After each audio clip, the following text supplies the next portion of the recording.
पैगाम टीवी देख रहे हैं आप और मैं हूं आपके साथ अंकुश भंडारी। लोकसभा के चुनाव को लेकर सियासत जो है जम्मू कश्मीर में काफ़ी ज़्यादा गर्मा चुकी है, लेकिन क्या लगता है किन मुद्दों को लेकर भाजपा जो है वो घर घर जाकर जो है इस समय वोट मांगेगी और किस तरह से जो है क्या भाजपा उन जो वादे उन्होंने 2014 के अंदर किए थे या जो वादे उन्होंने पिछली समय में किए थे, क्या वो वादे सच में पूरे हुए हैं या नहीं, ये आम जनता का सवाल है। और आज इसी बीच हमारे साथ एक्सक्लूसिव बातचीत करने के लिए भाजपा नेता सतीश शास्त्री जी हैं। शास्त्री जी, बहुत बहुत शुक्रिया कीमती समय देने के लिए। हार्दिक अभिनंदन अंकुश जी आपका। शास्त्री जी, किस तरह से देख रहे हैं, आपकी कई भी बातें कई हद तक सही भी रहती हैं, लेकिन किस तरह से देख रहे हैं इस समय जुगल किशोर शर्मा जी, एक और रमन भल्ला जी, दूसरी ओर चौधरी लाल सिंह और डॉक्टर जितेंद्र सिंह जी? देखिए, जो स्थानीय मुद्दे होते हैं उस स्थानीय मुद्दों पर चर्चा होती है और स्थानीय मुद्दे हल भी होते हैं।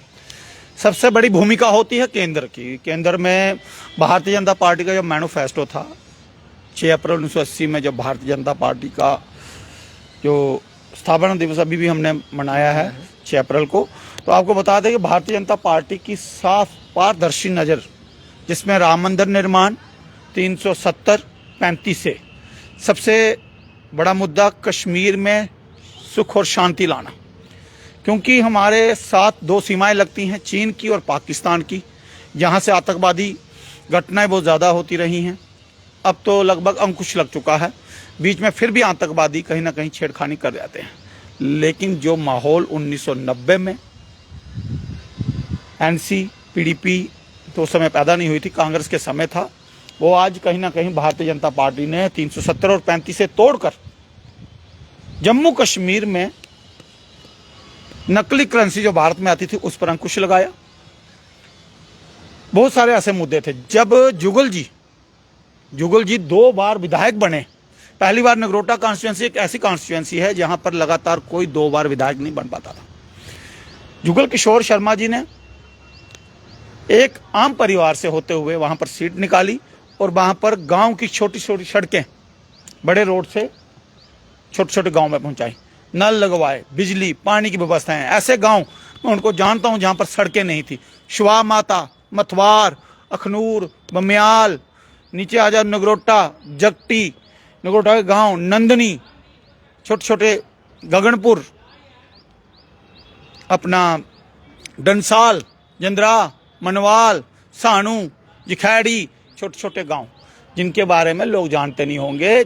जुगल किशोर शर्मा वहां से विधायक बनकर आए हैं और जुगल किशोर शर्मा ने हमेशा ईमानदारी से काम किया है। भारतीय जनता पार्टी के पहले जो एक सीट निकाली थी, उसके बाद जब 11 एमएलए आए बम बम बोले के समय, जो लोग कहते हैं, तो भारतीय जनता पार्टी ने विपक्ष में रहकर जो मुद्दे रखे थे उनका काम किया है। 70 सालों में कांग्रेस ने क्या किया है? ठीक है, चौधरी लाल सिंह को मैंडेट मिला है। पिछली बार चौधरी लाल सिंह जी अपने संगठन से लड़े थे, एक जगह 4000 वोट मिला होगा, दूसरी जगह 10,000 मिला होगा। तो अगर उनमें दम था तो पहले पिछली बार क्यों नहीं बने वो लोकसभा के सांसद? लेकिन डॉक्टर जितेंद्र सिंह जी ने पीएम, मैं पहले आज आप मीडिया कर्मियों का मैं बात रखूंगा, लोगों तक समय पूरा सही सर्वे पहुंचना चाहिए। जब वो विधायक रहते हुए वो लोगों में रहते थे, उसी के दमखम पर उनका नाम लोकसभा में आया। जुगल किशोर शर्मा जी ने लोकसभा सांसद रहते हुए संसद भवन में जम्मू कश्मीर के मुद्दे रखे और रिफ्यूजियों के हक के लिए लड़ाई लड़ी। रिफ्यूजियों को उनका हक मिला। आज रिफ्यूजी दोनों जगह वोट डाल सकते हैं, लोकसभा में भी और विधानसभा में और नगर निगम पार्षद के चुनावों में भी। पहले भी उनको जब हमारी लोकल असेंबली होती थी उसमें वोट नहीं डाल दिया जाता था 370 की वजह से, 35 की वजह से। अब 370-35 जो आर्टिकल था ये कोई हमारी सुरक्षा के लिए नहीं था, ये जम्मू कश्मीर में जो परिवार पल रहे थे उनके लिए था। उसकी आड़ में ये लोग गलत काम करते थे। क्यों भारतीय जनता पार्टी को वोट नहीं पड़ेगा? राम मंदिर निर्माण का होना बहुत जरूरी था, उसमें हिंदू मुस्लिम 2 समुदाय जूझ रहे थे, 2, और सुप्रीम कोर्ट ने उस पर ऑर्डर किया। आज मस्जिद भी वहां बन रही है, राम लल्ला का जो मूर्ति प्रतिष्ठा है उसके बाद ही मंदिर निर्माण साथ में चल रहा है। लेकिन आप एक और कह रहे हैं कि रेफ्यूजियों को वोट दिया जाएगा। कहीं इस तरह का भी कहा गया था कि रेफ्यूजी जो आए हैं उन्हें 15-15 लाख दिया जाएगा, भाजपा के द्वारा ये कहा गया था। लेकिन रेफ्यूजी सुनिए सुनने की क्षमता रखिए, रेफ्यूजीज को 5-5 लाख रुपया देकर जो है उनके परिवारों को दिया गया, लेकिन आखिरकार वो 15 लाख का जो दावा किया गया था रेफ्यूजीज के साथ, वो 15 लाख कहाँ गया? ये बताइए क्या इससे पहले कांग्रेस ने उनको 5 रुपए भी दिए थे? 70 सालों में फौजी पाकिस्तान से 1947 से अब तक आए हैं। कांग्रेस कहां सोई हुई थी 70 साल में? अगर 5 लाख रुपया मिला उनको, 5 लाख रुपया मिला, और अब आपको पता है आया 15 लाख ही है वो, और 15 लाख के बाद क्यों नहीं सबके अकाउंट में गया? उनके परिवार हैं, रिफ्यूजी बहुत अच्छी सोच रखकर प्रधानमंत्री के साथ चल रहे हैं। उनको ये पूछा जाए कि पहले आपको किसी ने 5 रुपए दिए? आप मुझे बताइए। भारतीय जनता पार्टी सबके साथ चल रही है। 10 सालों में भारतीय जनता पार्टी ने 10 सालों में उनके ये मसले हल किए। वोट डालने का राइट उनको दे दिया 370 के बाद। अब उनको जो पिछले 5 लाख रुपए मिले, इससे प्रधानमंत्री देश की अर्थव्यवस्था बहुत तेजी से आगे बढ़ रही है। क्योंकि भारत में, सुनिए, भारत में, अभी आप टोकिएगा मत, मेरी बात है, 1-2 मुझे बात रखने दीजिएगा।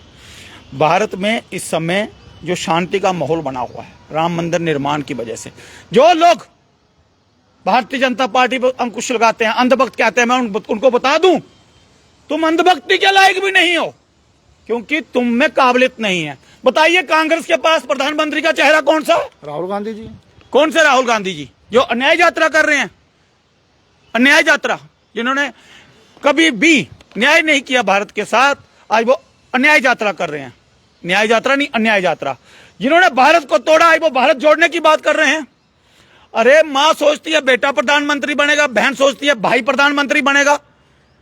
क्या देश में बाकी लोगों का अधिकार नहीं है? कांग्रेस में और बड़े चेहरे नहीं थे इनके पास? ये केवल और केवल परिवारवाद चलाना जानते हैं। प्रधानमंत्री जी के नाम पर वोट नहीं है ये। जुगल किशोर सांसद ने काम किया है, ये बड़े बड़े ब्रिज बन रहे हैं आज शहर में। आज मेट्रो की भी बात करें ना, तो ये बसें कहां चल रही है? स्मार्ट बसें। ड्राइवर तबका परेशान। मेट्रो का सर्वे हुआ था, मेट्रो का, ये विपक्ष ने एडिटिंग कर कर, कभी जुगल किशोर शर्मा जी ने कोई अभद्र भाषा का इस्तेमाल किया? आज बड़े बड़े नेता, कांग्रेस के कुछ नेता अपने बच्चों का इस्तेमाल कर रहे हैं। उनके पास तो प्रवक्ता ही नहीं है बड़े बड़े, उनके पास तो कोई स्पोक्स पर्सन नहीं है। कल तक आप उनकी तारीफ करते थे। देखिए, तारीफ करना, मैं आपकी भी तारीफ करता हूं। अब मारुति की गाड़ी है उसकी भी करूंगा, टाटा की भी करूंगा, सबकी करूंगा। लेकिन जब भारत की बात आएगी, जब भारत के हित की बात आएगी, उस समय मैं अपने भाई बहन, माता पिता से भी टकराऊंगा। क्योंकि मातृभूमि के लिए काम होता है, और मातृभूमि के लिए काम करने वाला व्यक्ति हमेशा निष्पक्षता के साथ काम करता है। प्रधानमंत्री नरेंद्र मोदी जी के कार्यकाल में, 2 कार्यकालों में, जो पूरे विश्व के अंदर एक भारत में लहर आई है भारत की, वो कहीं नहीं थी। शास्त्री जी, अब एक सवाल रहेगा, सवाल सुन के जाइएगा। आपने कहा कि जुगल किशोर शर्मा जी जो हैं वो अच्छे नेता है, और जिस तरह से उन्होंने इलेक्शन से, पिछले इलेक्शन में और कई तरक्की के काम किए, लेकिन अभी हाल ही में एक मुद्दा जुगल किशोर शर्मा जी के ऊपर ऐसे लांछन लगाए जा रहे हैं, जहां पर इलेक्शंस की बात करें, जिस तरह से पिछले इलेक्शंस में लाइबिलिटीज जो है जुगल किशोर शर्मा के ऊपर 33 करोड़ रुपए और कुछ लाख के करीब जो है वो उनके ऊपर लोन था, जो एक बिजनेस के लिए लिया गया था। लेकिन वहीं पर सुनिए, वहीं पर जो अब उन्होंने नॉमिनेशन भरा है, उस नॉमिनेशन के अंदर जो है वो 33 करोड़ रुपया जो है वो नहीं बताया जा रहा है, और वहाँ पर लाइबिलिटीज जो टोटल इनकम उनकी बताई जा रही है वो लगभग 20-20 लाख रुपए के करीब जो है वो बताई जा रही है। लेकिन आखिरकार भाजपा क्यों इस मुद्दे को लेकर चुप है? वहीं पर एडवोकेट शेख शकील की बात करें और अन्य लोगों की बात करें, उनके द्वारा जो है इसके खिलाफ कंप्लेंट जो है वो जारी कर दी है। ये सब विपक्ष के नेता हैं और विपक्ष से उठकर बातें करते हैं। अगर जुगल किशोर शर्मा जी ने ईमानदारी से अपना नामांकन भरा है और इलेक्शन कमिश्नर के समक्ष, और जहां पर वो अधिकारी उनके जो उनका फॉर्म फिल हुआ है, तो वहां पर उन सबको अगर बताया गया है, तो तभी तो ये सूची सामने आई ना। कुछ गलत होगा तो उसका जो है, अगर उन्हें वो पैसे बैंक को लौटा दिए, तो आखिरकार उसका नोटरी क्यों नहीं दिखाया गया वहां पर कि वो पैसे की जो लोन है वो खत्म हो गया है, या कहीं बीच में? ये काम विभाग का है, वो देखेंगे। जुगल किशोर शर्मा सांसद हैं, और सांसद होते हुए उन 2 बार सांसद रहे हैं।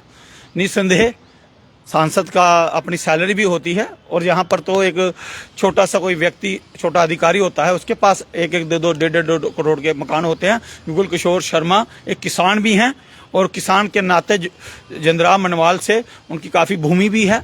अगर उस भूमि का, अगर उनकी परिवार की भूमि भी देखी जाए, तो उनकी सांसद में जो उन्होंने सैलरी लेते हैं उससे भी दुगनी होगी। तो मैं ये जरूर कहूंगा कि जुगल किशोर शर्मा जी एक ईमानदार हैं, क्योंकि अगर उन पे अंकुश लग रहे हैं, तो बाकी नेताओं के तो बड़े बड़े घर हैं, बड़े बड़े पेट, बड़े बड़े घर, बड़े बड़े पेट से क्या संभावना देना चाहते हो? मेरे कहने का मतलब है कि बड़े बड़े अब खा खाकर इतने बड़े बड़ी बड़ी मूछें, ऐसे लोग अब देश में दूसरों पर अंकुश लगाते हैं जिनके पास संस्कार नहीं है, जिनके जो बेलगाम घोड़े हैं वो भगाए जा रहे हैं।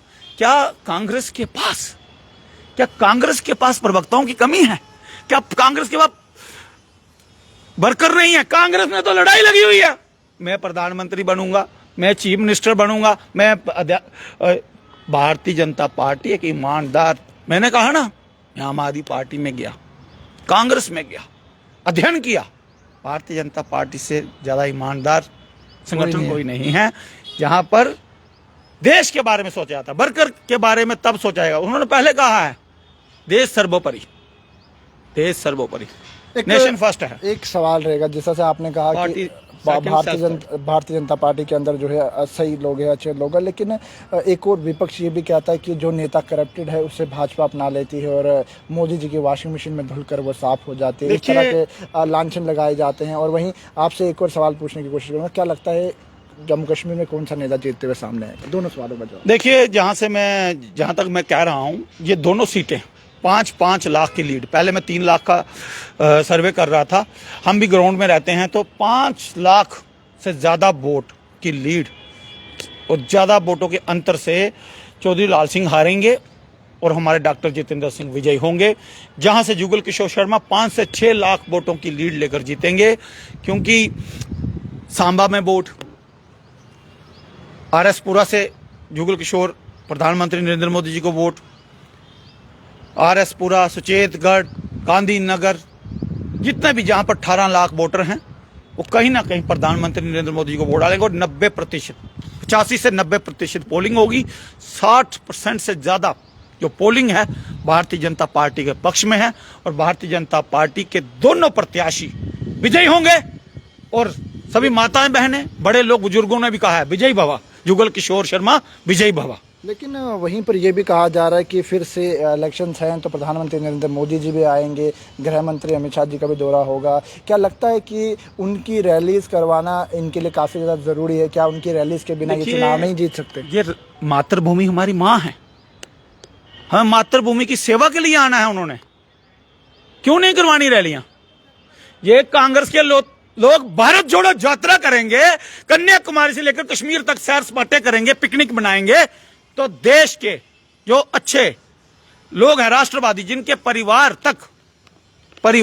तक जो हैं देश सेवा में लगे हुए हैं, जिन्होंने विवाह तक नहीं किया, जिन्होंने, कुछ लोग ऐसे हैं जो ब्रह्मचारी हैं और कई लोगों ने अपने परिवार के साथ सुख नहीं भोगा, देश के लिए क्रांतिकारी बनकर काम किया, आज उन लोगों पर उंगलियां उठ रही हैं।